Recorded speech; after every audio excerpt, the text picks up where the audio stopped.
Alright, so Robbie Robertson here and Christo. How's it going, man? Hey, Christo, open forum. If you have anything to say it now.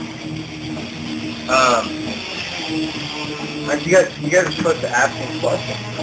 Well, yeah, we will ask you questions. You guys are supposed to take this out ahead of time. We have our stuff, but like we want to give you a fair chance to, tell us about who you are, what you do, why you do it. All of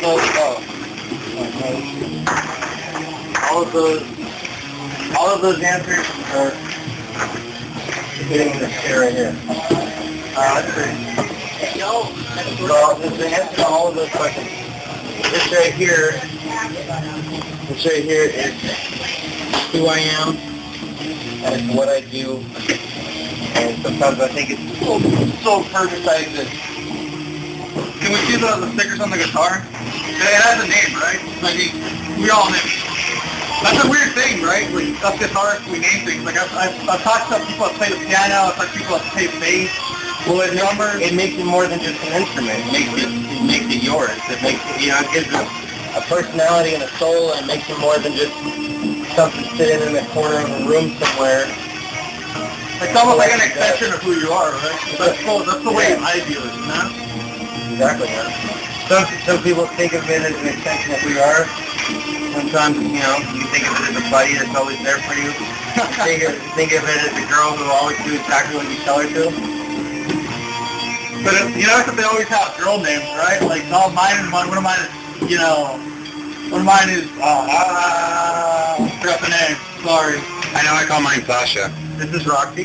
Roxy. Okay. Her name was originally Christine. She was given to me by a punker. And the first show that he ever played, he got a BJ from a girl named Christine after the show.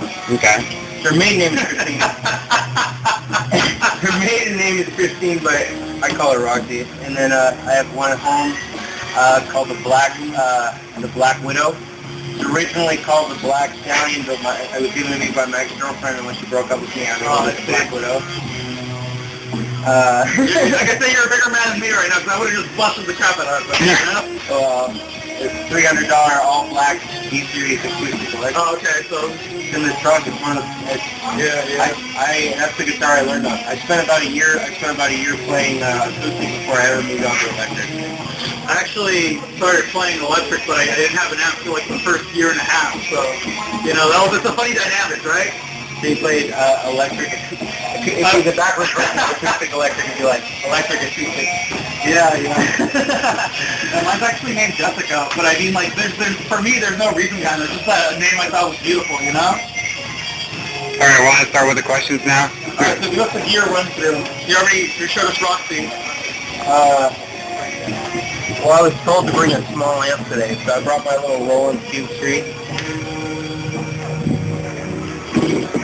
You actually make sure you got some video left. Yeah. The next one up. Yeah.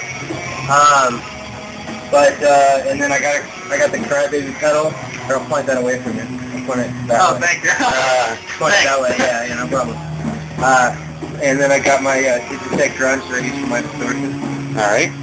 So if you tell us what the Epic Fail thing's about, you have a pin on your strap about that too. Well, I went on topic and I saw the pin in the strap and I bought them and I wasn't thinking about where to put them. And I got home and the sticker fit perfectly. I didn't have to modify it. That's a cool, there's some things that almost seem like fake, Yeah. And look, it just fits, it blends in and fits perfect. Alright, that's cool. Yeah. So when did you start playing guitar? Who were your influences? I started with Nirvana. And then this guy right here. Yeah, that's started with Nirvana. Moved on to a little bit of Chili Peppers, a little bit of Silverchair. That's more my bag. I like the Chili Peppers. Silverchair, Tool. Moved on to Audio Slave for a while. I learned a lot from Tom Morello. And then I started. One week I got sick.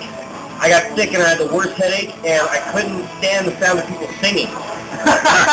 and so I started listening to instrumental music, and that's how I got into surf. And that's how I started getting into Dick Dale and the Ventures and the Atlantic and a lot of those crazy-ass surf bands. That's good that you mentioned Adventures, though, because here in America, that's like, that's a band from the 60s, it's like a forgotten band, you know? Well, my main influence, the reason I got good at guitar, I owe to Man or After Man. Man or After Man is an underground science fiction themed surf rock band.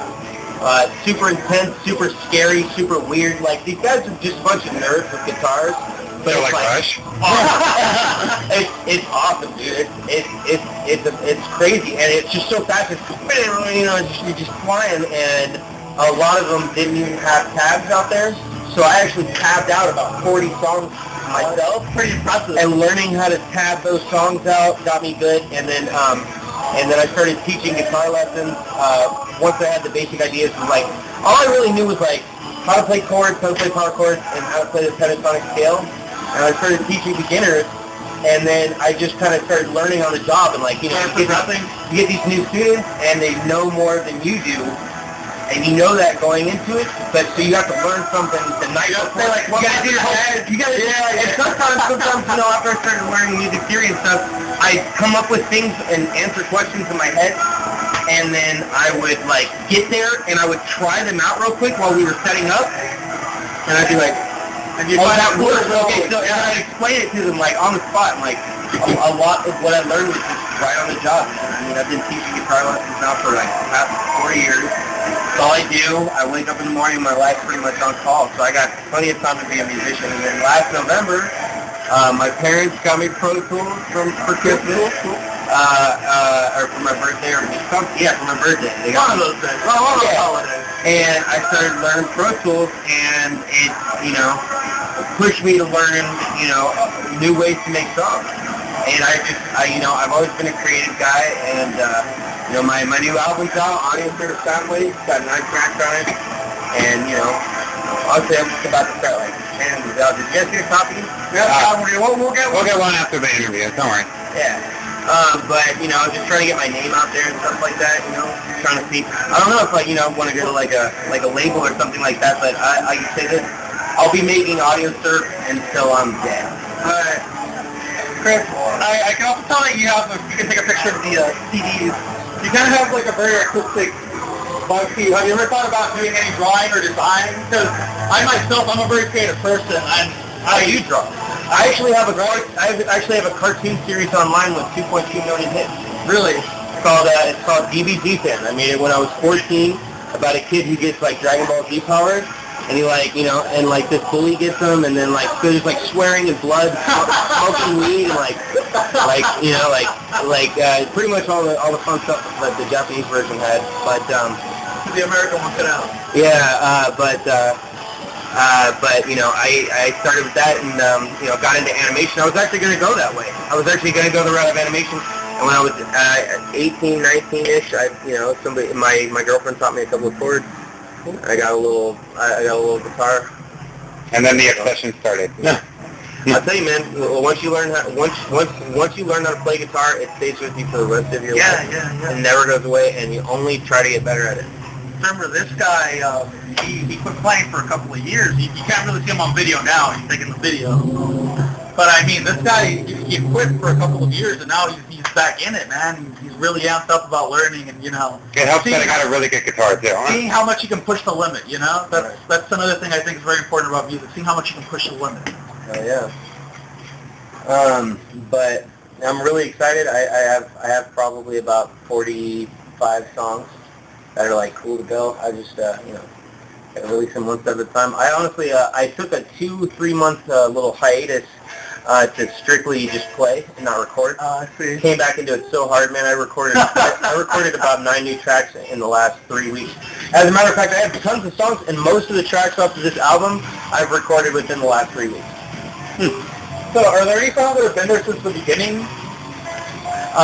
The first song, Tales of Mushroom Forest, is one of the oldest, and it's one of my favorite. I think that's probably my favorite song that I've ever. It was originally called Psychedelic Mushroom Forest. Originally called Psychedelic Mushroom Forest. I figured, you know, probably could push a few more copies without that word in there. You got a little more radio friendly. Well, it's not radio friendly, but you know, just more accessible. don't know, Tales from Mushroom Forest works, but my main inspiration now is Buckethead. I'm obsessed with the guy. I have all of his albums, and that's pretty much all I listen to is like Surf and Buckethead. And so pretty much all that combined with my like years of playing sci-fi surf rock. Audio Surf was originally a band, and is actually still a band where we played Man or Afterman covers. That's what we're going to be playing at the show. So you might want to call one Audio Surf classic and one Audio Surf the individual. the new era. But do you want to tell us where the gig is, the time, what's involved? it's in Dana Point. It's at some vintage store. It's on October 1st. I don't know. One of my students got it for me. All right, cool. Post it. I'll post it on myspace.com/audiosurfmusic. All right. Okay. Okay. And